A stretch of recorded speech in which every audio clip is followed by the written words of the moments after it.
Hello friends, एक बार फिर से स्वागत है आपका विनय सर CSNIP में। और इस बार का ये वीडियो मैं लेके आया हूँ अपने 12th class informatics practices students के लिए। तो फ्रेंड्स, जैसे कि पिछले वीडियो में हमने किया था स्टैटिस्टिकल फंक्शन मोड, और इस बार हम शुरुआत करेंगे क्वांटाइल से। तो शुरू करते हैं आज का ये video. Quantile, it is a statistical term derived from the word quantity. Quantile can be calculated in a range of 0 to 1 for any numeric data set. तो देखिए, मेरा यहाँ पर एम आपको बिल्कुल भी कंफ्यूज करना नहीं है। मैं कोशिश करूँगा कि इस डिस्कशन को ईजी से ईजी रखूँ। तो क्वांटाइल को समझाने के लिए सबसे पहले हम उसके स्टेप्स को समझ लेते हैं, शायद उससे हमें और अच्छी तरह से चीज़ें समझ में आ जाएंगी। तो शुरू करते हैं steps to calculate quantile. Calculate the 0.5 quantile for a set of numbers, and the numbers are 9, 10, 8, 62, 12, 17, 80, 45, 105 and finally 32। तो हमें इन नंबर्स के लिए क्वांटाइल निकालना है, बट क्वांटाइल निकालते समय हमेशा ये ध्यान में रखना पड़ता है कि हमें कौन सा क्वांटाइल निकालना है। हमें 0.5 क्वांटाइल निकालना है, 0.75 क्वांटाइल निकालना है, या 0.8। It may be any number between 0 and 1। अब हम यहाँ पर स्टेप 1 से इसकी शुरुआत करते हैं। किस तरह से क्वांटाइल निकलेगा, उसके स्टेप्स कुछ ऐसे हैं। Count the total number of terms and suppose it is n। तो ज़रा यहाँ देखें, यहाँ पर जो हमको डेटा सेट दिया गया है उसमें हम सबसे पहले ये काउंट कर लेते हैं कि हमारे पास टोटल कितने नंबर्स हैं। तो नंबर्स हैं 9 से शुरू करते हैं और 32 तक जाएंगे। 1, 2, 3, 4, 5, 6, 7, 8, 9 and 10। हमारे पास n की वैल्यू हो गई 10। So we have here n is 10। Now step 2, apply the formula x is equal to n minus 1 multiplied by q plus 1। So what to do? अब सबसे ज़रूरी बात जो आपके लिए ज़रूरी है समझना, कि आप बिल्कुल भी कंफ्यूज मत होइएगा, क्योंकि यहाँ पर आपको एक बहुत बड़ा सा मैथमेटिकल फॉर्मूला ये लग रहा होगा, दिख रहा होगा। तो आपको उस कॉम्प्लेक्सिटी में जाना ही नहीं है। हम ये मान के चलिए कि बहुत सिंपल सा कैलकुलेशन कर रहे हैं। अगर इस तरह से सीखेंगे तो चीज़ें आसानी से समझ में आएंगी। कई बार बच्चे मैथ्स का नाम सुन करके ही घबरा जाते हैं, या मैथ्स के जो भी फॉर्मूला वगैरह होते हैं उनको देख करके परेशान हो जाते हैं। तो बिल्कुल भी ऐसी बात नहीं है, लेकिन कहीं ना कहीं पर थोड़ा तो आपको पता होना ही चाहिए कि क्वांटाइल क्या होता है। इसलिए ज़रूरी है कि आपको क्वांटाइल समझाया जाए। तो देखिए, यहाँ पर we have to apply a formula x is equal to n minus 1 multiplied by q plus 1। q in the question given is 0.5। देखिए, शुरू में बोला गया था कैलकुलेट द 0.5 क्वांटाइल। तो q की वैल्यू हमको मिल गई 0.5। तो हमें x निकालना है। तो x की वैल्यू क्या होगी, x is equal to n minus 1 multiplied by q plus 1। तो n, जैसे कि आपको पता है, टोटल नंबर ऑफ आइटम्स हमारे पास थे 10। तो n minus 1, that is 10 minus 1, sign of multiplication, sign of multiplication। q given in the question is 0.5। तो हमने यहाँ पर इस q को रिप्लेस कर दिया 0.5 से, और उसके बाद +1 यहाँ पर दिया हुआ है तो हमने +1 इसको कर लिया। अब हम इसको सॉल्व करते हैं। तो 10 minus 1 would be 9 multiplied by 0.5 as it is plus 1। तो 9 को अगर हम 0.5 से मल्टीप्लाई करेंगे तो that becomes 4.5 plus 1 as it is, और उसके बाद 4.5 प्लस 1 करने से हमें मिलता है 5.5। तो यहाँ पर बड़ी इंपॉर्टेंट चीज़ है कि हम x को समझें कि x हमारे को क्या मिला। x हमको मिला 5.5। अब ये x के बेस पे ही हम आगे अपना काम करेंगे। तो स्टेप 3 में चलते हैं। Find the 2 nearest integer to the x and assign them in position 1 and position 2। मतलब 5.5 को देखते हुए, क्योंकि x हमारा 5.5 आया है, हमें पोजीशन 1 निकालनी है और पोजीशन 2 निकालनी है। और पोजीशन 1 और पोजीशन 2 क्या है? पोजीशन 1 और पोजीशन 2 x के लिए नियरेस्ट इंटीजर हैं। तो समझते हैं एज x इज 5.5, जैसा कि x यहाँ पर 5.5 है, सो position 1 would be 5 and position 2 would be 6। कैसे पता चला? 5.5 के दो नियरेस्ट इंटीजर हम देखें तो एक तो खुद 5 है और 5.5 के जस्ट बाद जो हमें अगला इंटीजर मिलता है वो होता है 6। तो इस तरह से नियरेस्ट इंटीजर 5.5 के हुए 5 एंड 6। जो छोटा इंटीजर है उसको हमने पोजीशन 1 मान लिया, दैट इज 5, और जो उससे बड़ा इंटीजर है जो कि 6 है उसको हमने पोजीशन 2 मान लिया। अब ये पोजीशन 1 और पोजीशन 2 हमको फर्दर कैलकुलेट करने में हेल्प करेंगे। Now come to step number 4, sort numbers in the ascending order. जो भी नंबर्स आपको इस क्वेश्चन में दिए गए थे उनको हम असेंडिंग ऑर्डर में सॉर्ट कर लेते हैं। तो असेंडिंग ऑर्डर में इनको सॉर्ट करने के बाद जो नंबर हमें मिले उनको एक बार मैं आप लोगों के लिए रीड कर देता हूँ। वो हैं 8, 9, 10, 12, 17, 32, 45, 62, 80 एंड 105, राइट। अब हम चलते हैं अपनी नेक्स्ट स्लाइड की तरफ जहाँ पर हम अगला स्टेप करेंगे। तो अभी तक हमको एक तरह से पोजीशन 1 5 मिल चुकी है, पोजीशन 2 6 मिल चुकी है, और हमने जो भी नंबर्स हमको गिवन थे उनको प्रॉपरली सॉर्ट कर दिया है। So moving to the next slide. So here it is. Now come to the step number 5, find terms T1 and T2 at position 1 and position 2 from sorted list। तो ये रही आपकी sorted list जो कि अभी थोड़ी देर पहले मैंने रीड करी थी पिछली स्लाइड में। तो ये वही सॉर्टेड लिस्ट है। सो T1 is 17 and T2 is 32। तो जो T1 T2 यहाँ निकल के आएंगे वो निकल के आएंगे 17 और 32। कैसे आएंगे वही मैं आपको बता रहा हूँ। जैसे कि आपको मालूम था कि पोजीशन 1 थी 5 एंड पोजीशन 2 थी 6, ये पिछली स्लाइड में हमने कैलकुलेट किया था। अब हम नोटिस करते हैं कि 5th और 6th पोजीशन में हमारे पास कौन से नंबर्स यहाँ पर हमें मिलते हैं। 1 2 3 4 5। तो 5th पोजीशन में जो नंबर हमें मिला वो मिला 17 एंड 6th पोजीशन में जो नंबर हमें यहाँ पर मिला दैट इज 32, राइट। तो इस तरह से T1 बन गया 17 एंड T2 बन गया 32। इन सिंपल वर्ड्स पोजीशन 1 और पोजीशन 2 में जो भी नंबर्स आपको मिल रहे हैं उन्हीं नंबर्स को हम T1 और T2 बोलेंगे। तो अब हमारे पास T1 और T2 हैं। अब हमें क्वांटाइल निकालना है, फाइंड Q क्वांटाइल। अब Q की वैल्यू हमारे लिए क्या थी? वो थी 0.5, ठीक है। So 0.5 quantile is equal to T1 अभी ऊपर से हमें मिला है 17, तो ये मैंने T1 की वैल्यू यहाँ पुट कर ली 17, और उसके बाद प्लस करके हमने ब्रैकेट में लिखना है T2 माइनस T1।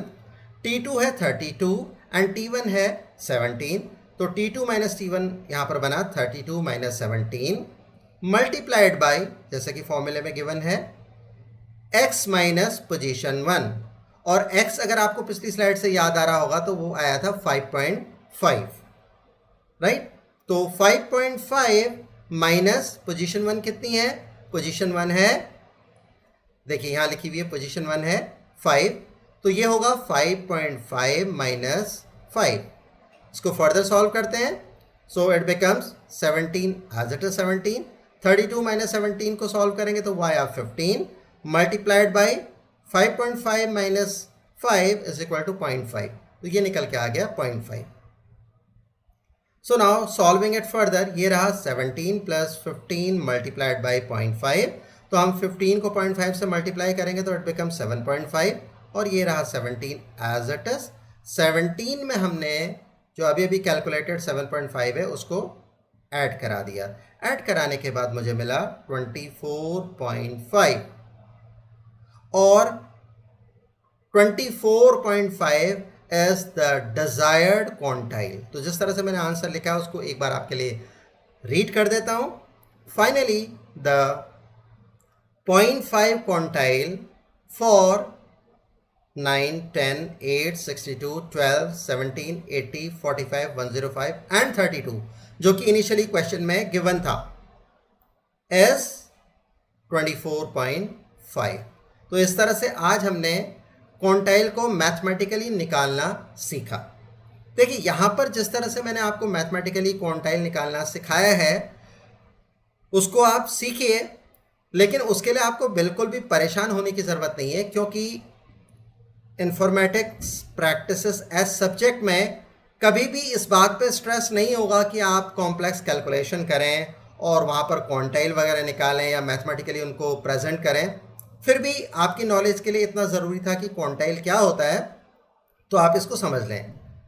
एक्चुअली वहाँ पर फोकस रहेगा कि 24.5 जो भी आंसर आया है 0.5 quantile for this series of numbers, ये पाइथन पेंडाज में कैसे निकल के आएगा ये ज़्यादा इम्पॉर्टेंट है। तो आपका जो मेन स्ट्रेस है वो पेंडाज के उन स्टेप्स पे होना चाहिए जिससे 24.5 निकल के आता है। मैथमेटिकली अगर आप इसे समझ सकते हैं तो दैट इज़ फाइन, बट उसके लिए आपको परेशान होने की बिल्कुल ज़रूरत नहीं। सो as we have already understood what is quantile, in the next slide we will solve our problem using pandas in form of question answer।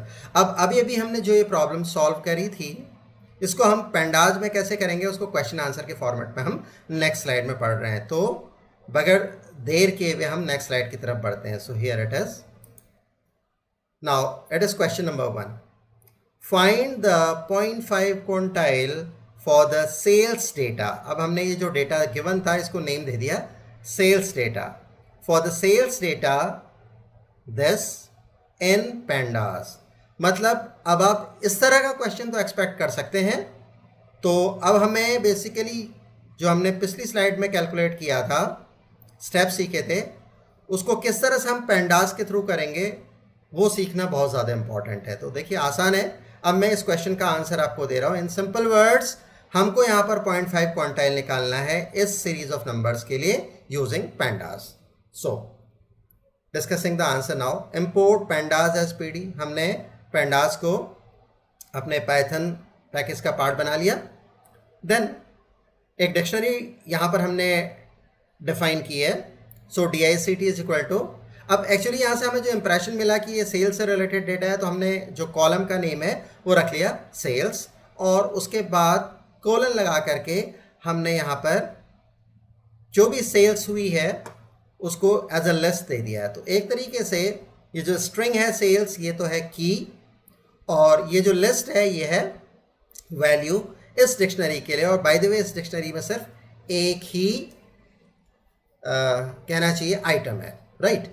तो अब हम डेटा फ्रेम क्रिएट करते हैं। तो हमने लिखा df is equal to pd.dataFrame with the help of dictionary DICT we are creating it, right।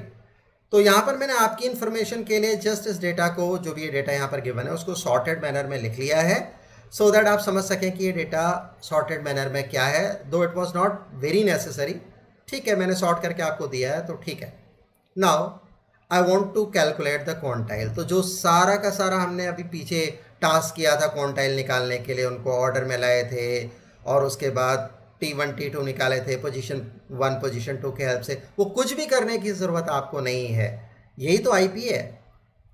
यहाँ पर आपने कॉम्प्लेक्स कैलकुलेशन नहीं करनी है, पेंडास का यूज़ करके इजीली चीज़ें कैलकुलेट करनी है। तो यहाँ पर अब आप क्वांटाइल निकाल रहे हैं कैसे, DF मीन्स वो डेटा फ्रेम जिसके लिए क्वांटाइल निकलेगा, dot quantile with in the set of parenthesis you are specifying the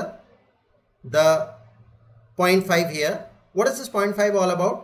ये 0.5 क्वांटाइल हमें निकालना था क्वेश्चन के हिसाब से, तो हमने यहाँ पर 0.5 को मेंशन कर दिया। अगर मुझे मान के चलो 0.8 क्वांटाइल निकालना होता तो मैं यहाँ 0.8 दे देता। तो आप एक बात को बहुत अच्छी तरह से समझ लीजिए कि आप क्वांटाइल नाम का जो ये फंक्शन है उसके अंदर अगर कोई वैल्यू नहीं देते हैं तो डिफ़ॉल्ट वैल्यू 0.5 ही होती है। लेकिन मैं आपको समझा रहा हूँ क्योंकि अगर आपको 0.8 लेना होता या 0.8 क्वांटाइल निकालना होता तो फिर आपको यहाँ 0.8 देना ही पड़ता। आई होप समझ रहे हैं आप। तो 0.5 नहीं भी देते तो बाय डिफ़ॉल्ट वो 0.5 ही लेता है। तो ज़रा देखें इसका आंसर आ गया 24.5, और यस, इसका आंसर 24.5 ही आना चाहिए, क्योंकि आपको पता है कि हमने यहाँ पर वही पिछला वाला जो क्वेश्चन हमने एज स्टेप सॉल्व किया था उसका आंसर 24.5 ही आया था, और ऑब्वियसली पेंडास के थ्रू भी वो 24.5 ही आया। मैं आपको दिखा देता हूँ, देखिए ये आंसर आया था 24.5, और इसके पीछे इतनी बड़ी कैलकुलेशन थी। और यहाँ देखिए आपको जस्ट लिखना पड़ा DF मीन्स वो डेटा फ्रेम जिसके अंदर डेटा है, डॉट क्वांटाइल, कौन सा क्वांटाइल निकालना है, 0.5 क्वांटाइल निकालना है, आपने दिया और आंसर आपको मिला 24.5। How easy it is. तो अब आपका मेन स्ट्रेस इसी बात पे रहना चाहिए, राइट, कि किस तरह से हम क्वांटाइल पेंडास में निकालते हैं। Now we have another question, question number 2, find the 0.25, 0.5, 0.75 and 1 quantile for data used in question number 1। ये रहा क्वेश्चन नंबर 1, और इस क्वेश्चन नंबर 1 के अंदर हमने 0.5 क्वांटाइल निकाला था। इस बारी इस क्वेश्चन नंबर 2 के अंदर आपको बोला गया है कि सिर्फ आप 0.5 क्वांटाइल नहीं निकालेंगे, रादर आप 0.25, 0.5, 0.75 एंड 1 क्वांटाइल भी निकालेंगे, और डेटा यूज़ करेंगे वही क्वेश्चन नंबर 1 वाला, मीन्स 9 से लेकर के 32। तो ठीक है, हमने यहाँ पर अब डिक्शनरी बनाने की या डेटा फ्रेम बनाने की कोई भी फॉर्मेलिटी नहीं करी है, वो तो ऊपर वाला ही चल जाएगा, राइट। अब हम सिर्फ यहाँ पर लिखते हैं नेसेसरी स्टेप्स जो कि क्वांटाइल निकालने के लिए हमें चाहिए। तो हमने लिखा DF डॉट क्वांटाइल और ब्रैकेट में दे दिया 0.25। तो देखिए 0.25 क्वांटाइल इस डेटा के लिए या इस डेटा के लिए एक ही बात है, आया 10.5, 0.5 क्वांटाइल आया 24.5, 0.75 क्वांटाइल आया 57.75, और फाइनली क्वांटाइल 1 आया 105। तो देखिए यहाँ पर जो लास्ट नंबर है, अगर हम इसे सॉर्टेड मैनर में देखें, ये देखिए वो है 105। तो कभी भी आप 1 क्वांटाइल निकालोगे तो लास्ट नंबर ही एज आंसर आ जाएगा। बाय द वे इसमें मैंने नहीं किया है, अगर मैं यहाँ पर कर रहा होता DF डॉट क्वांटाइल 0, तो उस केस में इस डेटा सेट का जो फर्स्ट नंबर होता, सॉर्ट करने के बाद अगर देखें तो वो होगा 8, तो वो 8 एज एन आंसर आ जाता। तो इन सिंपल वर्ड्स 0 क्वांटाइल का मतलब सॉर्टेड मैनर में जो असेंडिंग ऑर्डर में जो भी डेटा आपने सॉर्ट किया है उसका जो पहला एलिमेंट होगा वो होगा 0 क्वांटाइल, और 1 क्वांटाइल पे हमेशा आपको असेंडिंग ऑर्डर में जब आप सॉर्ट करेंगे किसी डेटा सेट को, तो जो भी लास्ट नंबर होगा वो आंसर आएगा 1 क्वांटाइल पे, राइट। तो यहाँ पर ये क्वांटाइल कैसे निकला, ये 10.5 क्यों आया या 24.5 क्यों आया, ये अब आप खुद से प्रैक्टिस करें तो ज़्यादा अच्छा रहेगा, क्योंकि मैं आपको क्वांटाइल निकालने की पूरी प्रोसेस एक्सप्लेन कर चुका हूँ। तो जो भी मेरे फ्रेंड्स इस वीडियो को देख रहे हैं वो एक काम करें, वीडियो को पॉज करके देख लें कि किस तरह से क्वांटाइल निकाला गया है। अब आप यहाँ पर इजीली 0.25 क्वांटाइल भी निकाल सकते हैं, ठीक है। तो कैसे निकालेंगे ये देखिए, आपके पास ये रहा डेटा, उसको आप सॉर्ट कर लेंगे, और सॉर्ट करने के बाद जिस तरह से पीछे मैंने बताया था कि आप कैलकुलेशन करेंगे, x निकाल लेंगे, फिर x के बेसिस पे पोजीशन 1 पोजीशन 2 निकाल लेंगे, उसके बाद टर्म 1 और टर्म 2 निकाल लेंगे, फिर टर्म 1 और टर्म 2 पे जो भी फॉर्मूला आपको गिवन था उसके बेसिस पे आप फाइनली क्वांटाइल निकाल लेंगे। तो आप 0.25 क्वांटाइल निकाल सकते हैं, 0.5 तो ये मैंने आपको दिखाया ही है निकाल के, और पीछे भी दिखाया है। 0.75 निकाल सकते हैं और 1 क्वांटाइल भी निकाल सकते हैं, राइट। तो बढ़िया तरीका इसके लिए ये रहेगा कि आप इस वीडियो को पॉज कर लें, वीडियो में पीछे की तरफ जाएं और वापस पॉज करें, और उस तरह से आप सीख सकते हैं कि क्वांटाइल कैसे निकाला जाता है। अब मैं बढ़ता हूं अपनी अगली स्लाइड की तरफ। So here is the next slide, examples of quantile. तो यहाँ पर मैंने आप लोगों के लिए कुछ एग्जाम्पल्स दिए हैं क्वांटाइल के, और इस बारी जो एग्जाम्पल्स हैं वो थोड़े से कॉम्प्लेक्स हैं, लेकिन आपको सब आते हैं। आपको जैसे कि पता होगा कि पहले हमने मोड के साथ भी पढ़ा था, मीडियन के साथ भी पढ़ा था, एक्सेस ज़ीरो क्या होता है, एक्सेस वन क्या होता है। आपको मालूम है कि एक्सेस ज़ीरो के अंदर जो भी कैलकुलेशन होता है वो कॉलम वाइज होता है और एक्सेस वन के अंदर रो वाइज होता है। तो आप इन बातों का ज़रूर ध्यान रखें कि एक्सेस ज़ीरो और एक्सेस वन में क्या होता है। ये पिछले वीडियोज़ में आपको मैं बता चुका हूँ। यहाँ पर मैं जो भी एग्ज़ाम्पल आपको दिखा रहा हूँ उसको बिल्कुल भी एक्सप्लेन नहीं करने जा रहा। ये आपके लिए मैंने एक तरह से पेंडाज के सारे स्टेप्स लिख दिए हैं। अब आप मैनुअली यहाँ पर आंसर निकालें, तो इसीलिए मैंने ये कुछ लिखा हुआ है आप लोगों के लिए, पढ़िए इसको। Do these examples of quantile on your own and try to relate answer mathematically. मतलब आंसर भी आपको यहाँ पर आंसर भी मिल जाएंगे, लेकिन वो आंसर क्यों आ रहे हैं, किस वजह से आ रहे हैं, वो मैं आपको शुरू में सिखा चुका हूँ कि कैसे क्वांटाइल निकालते हैं। तो ये अब आपके लिए एक मैनुअल प्रोसेस रहेगी, आप इसको करिए और मुझे कमेंट करिए कि आप कितना इजीली उसको निकाल पाए। बट स्टिल मैं आपको थोड़ा आइडिया देना चाहूँगा यहाँ पर। तो देखें यहाँ पर हमने क्या किया है, सबसे पहले पेंडास को इंपोर्ट करा लिया है। उसके बाद LST एक लिस्ट है जिसके अंदर हमारे पास RAM, pen drive, memory cards और हार्ड डिस्क ये एज आइटम्स है। उसके बाद हमारे पास डिक्शनरी में 4 वीक्स का डेटा है। वीक 1 का डेटा ये रहा, ये ऑब्वियसली सेल्स का डेटा होगा। वीक 2 के सेल्स का डेटा है, वीक 3 की सेल्स का डेटा है और वीक 4 की सेल्स का डेटा है। अब हमने यहाँ पर एक डेटा फ्रेम क्रिएट कर लिया है, df=pd.dataFrame। और किसकी मदद से हमने करा है, डिक्शनरी की मदद से किया है। तो ये डिक्शनरी हमारे पास है ये, और इंडेक्स जो है जो कि हमने LST के इक्विवेलेंट कर दी है और वो रही ये लिस्ट। अगर हम यहाँ पर इंडेक्स इक्वल टू LST नहीं लिखते तो डिफ़ॉल्ट इंडेक्स बन जाती 0 1 2 3। मतलब रैम की बजाय आता 0, पेन ड्राइव के बजाय 1, मेमोरी के बदले 2 और मेमोरी कार्ड्स के बदले 2 और SD हार्ड डिस्क के बदले यहाँ पर आता 3। अगर मैं इंडेक्स इक्वल टू LST नहीं देता, लेकिन मैंने तो दिया है, तो इसलिए यहाँ पर RAM, pen drive, memory cards और SD एज स्पेसिफाइड इंडेक्स आ रहे हैं। तो देखिए किस तरह से इसमें हमने काम किया है। हमने ये लिखा है प्रिंट df.quantile, और ये देखिए यहाँ पर हमको 4 अलग अलग क्वांटाइल्स निकालने हैं। तो 0.25 quantile, 0.5 quantile, 0.75 quantile and 1 quantile. तो याद रखिए अगर मुझे सिंगल क्वांटाइल निकालना होता, तो अगर मान के चलिए मुझे 0.25 निकालना होता, तो मैं यहाँ लिखता प्रिंट df.quantile लेफ्ट पैरेंथेसिस और डायरेक्टली मैं 0.25 दे करके राइट पैरेंथेसिस लगा देता, कोई स्क्वायर ब्रैकेट मुझे नीडेड नहीं था। लेकिन जब आपको मल्टीपल क्वांटाइल्स निकालने होते हैं तो वो आपको एज अ लिस्ट देना मैंडेटरी है। तो 0.25, 0.5, 0.75 और 1 ये डायरेक्टली आप सेट ऑफ पैरेंथेसिस के अंदर नहीं दे सकते, राइट। आपको ये देने पड़ेंगे, कैसे ये देने पड़ेंगे आपको स्क्वायर ब्रैकेट के सेट में, क्योंकि मल्टीपल हैं तो एज अ लिस्ट आपको यहाँ पर प्रेजेंट करने पड़ेंगे। सिमिलरली यहाँ पर भी आपने वही दिया है 0.25, 0.5, 0.75, 1 एज लिस्ट, लेकिन एडिशनली इसमें आपने ऐड कर दिया एक्सेस इक्वल टू 1।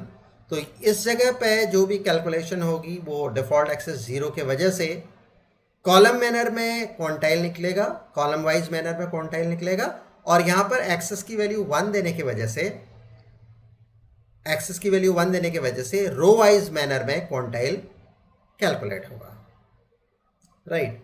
तो ये आप आंसर देख लीजिए। तो इस बारी आप सिर्फ ये देख लीजिए कि जब हमने df.quantile किया तो पहले का आंसर क्या है। देखिए इस प्रिंट df से तो ये डेटा फ्रेम डिस्प्ले हुआ है, df.quantile से ये दूसरा आंसर आपको मिला है। और नोटिसेबल बात देखिए, इसने कॉलम वाइज कैलकुलेशन की है, मींस वीक 1 के लिए प्रोसेस की है, वीक 2 के लिए प्रोसेस की है, वीक 3 के लिए प्रोसेस की है और वीक 4 के लिए प्रोसेस की है क्वांटाइल निकालने के लिए। इस वजह से इसने आंसर में वीक 1, वीक 2, वीक 3, वीक 4 दिया हुआ है। तो एक तरह से क्वांटाइल पहले इस सेट का निकला है, फिर इसका, फिर इसका, फिर इसका, राइट। और इसमें क्वांटाइल निकालने के लिए उसने क्या किया होगा, कंसीडर किया होगा 70, 90 और 8 को, 9 को तो छोड़ ही देता है, ठीक है। तो 70, 90 और 8 के लिए क्वांटाइल 0.25 क्वांटाइल है ये। 70, 90 और 8 के लिए 0.5 क्वांटाइल है ये वीक 1 के लिए, and so on for 0.75 and 1। ये तो वीक 1 का पूरा हुआ, इसी तरह से वीक 2 का पूरा हुआ, उसी तरह से वीक 3 का पूरा हुआ, उसी तरह से वीक 4 का पूरा हुआ, और इस तरह से आपको वीक 1, वीक 2, वीक 3, वीक 4 के लिए अलग अलग क्वांटाइल 0.25, 0.5, 0.75 और 1 क्वांटाइल मिल गए। देखिए अगली बार आपने लिखा एक्सेस इक्वल टू 1, तो इसका मतलब ये रो वाइज मैनर में काम करेगा। तो जो क्वांटाइल निकलेगा वो निकलेगा रैम के लिए, पेन ड्राइव के लिए, मेमोरी कार्ड्स के लिए और हार्ड डिस्क के लिए। तो देखिए इस वजह से यहाँ पर हेडर है RAM, pen drive, memory cards and SD, ये कॉलम हेडर्स है। और अगेन वही बात है कि जो क्वांटाइल निकलना है जैसे कि स्पेसिफाइड है 0.25, 0.5, 0.75 और 1, तो वही निकला 0.25, 0.50, 0.75 एंड 1। तो इनके आंसर कैसे आ रहे हैं, क्यों आ रहे हैं, तो उसके लिए तो जो मैंने आपको तरीका सिखाया था क्वांटाइल निकालने का, आप उसका यूज़ करें। और स्टिल अगर आपको कोई चीज़ समझ में ना आ रही हो तो आप कमेंट करिए। जितने ज़्यादा से ज़्यादा कमेंट करेंगे उतना मैं आपकी एक्चुअल प्रॉब्लम समझ पाऊँगा और अकॉर्डिंगली ही मैं फिर फर्दर वीडियोस आप लोगों के लिए तैयार करूँगा। लेकिन आपका मेन ऑब्जेक्टिव यहाँ पर है सीखना कि क्वांटाइल कैसे निकलता है। तो मैं आपको ये बोलूँगा कि इस पूरे वीडियो का एक्सट्रैक्ट है बेसिकली ये 2 लाइन इस तरह की, df डॉट क्वांटाइल।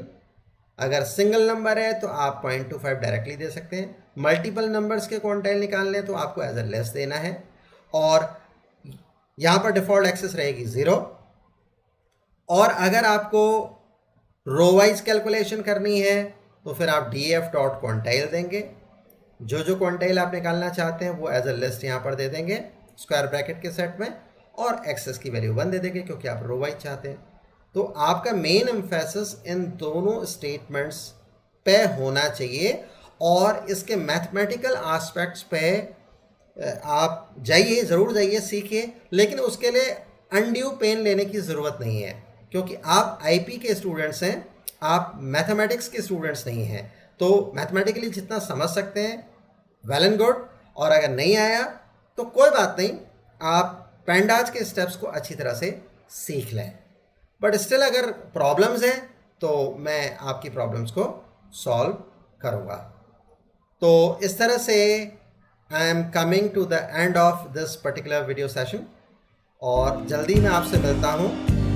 तो यहाँ पर मैं आपको बोलना चाहूँगा कि आप ज़्यादा से ज़्यादा कमेंट्स करें, वीडियो को पॉज करके देखें और पीछे जाएं वीडियो में, और जहाँ आपको लगता है कि चीज़ें थोड़ी फास्ट हुई हैं या नहीं समझ में आ रही हैं तो आप 2-2, 3-3 बार देखिए। यही तरीका होता है यूट्यूब से लर्निंग का। So please like, comment, subscribe and share as much as you. So and also press bell icon for regular updates. अगर आप बेल आइकन को प्रेस करते हैं तो आपको रेगुलरली मेरे वीडियो के अपडेट्स मिलते रहेंगे। सो थैंक्स फॉर वॉचिंग विनेसर CSN IP, और इसको ज़रूर सब्सक्राइब करिए, और जल्दी ही मैं आपके पास फिर से आता हूँ एक नए वीडियो के साथ, और जिसके अंदर मुझे अभी 2 फंक्शंस और बताने हैं, और वो 2 फंक्शन